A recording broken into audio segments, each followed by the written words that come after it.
I'm Donald Bell, and today we're taking a first look at the 4th generation Apple iPod Touch, a CNET editor's choice for 3 years in a row.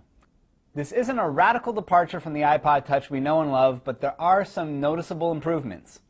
In terms of price, you're looking at 3 different models, an 8GB, 32GB, and 64GB version priced at $229, $299, and $399.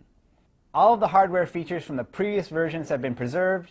You still have a 3.5-inch capacitive touchscreen, only now it's using Apple's higher resolution Retina display.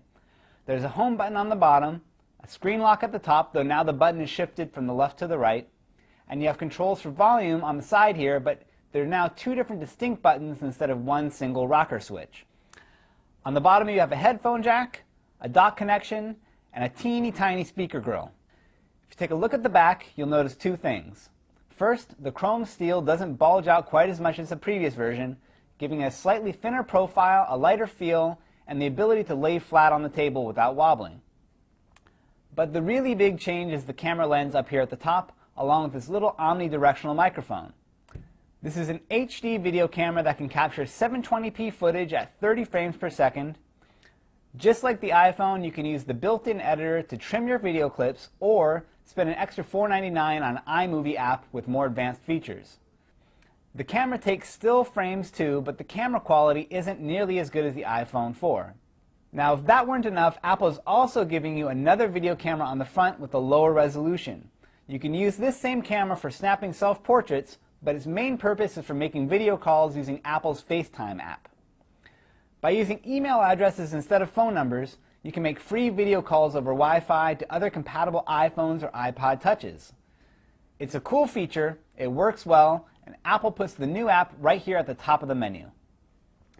Under the hood, you have a few significant improvements which have trickled over from the iPhone 4, including an A4 processor and a gyroscope sensor for detailed 3-axis motion control in games and other apps. You also have support for 802.11n Wi-Fi and existing support for Bluetooth 2.1. Compared against the iPhone 4, you don't get the phone, the 5-megapixel camera, GPS, or a 3G data connection, but you also don't have to deal with contracts. The rest of the iPod Touch is just as you'd expect. The core apps for email, web browsing, music, photos, and video are all better than ever under iOS 4. You now have the new ability to rent TV shows. Games look and perform better than ever. With the internal mic, you no longer need a microphone headset or an adapter to take advantage of audio recording or the voice memo app. And some third-party camera and video apps now work as well. So that's the 4th generation Apple iPod Touch. If you've been waiting to make an upgrade, I really feel that the 2 cameras, the FaceTime calling, and all the little performance tweaks really makes this year's model worthwhile. For CNET.com, I'm Donald Bell.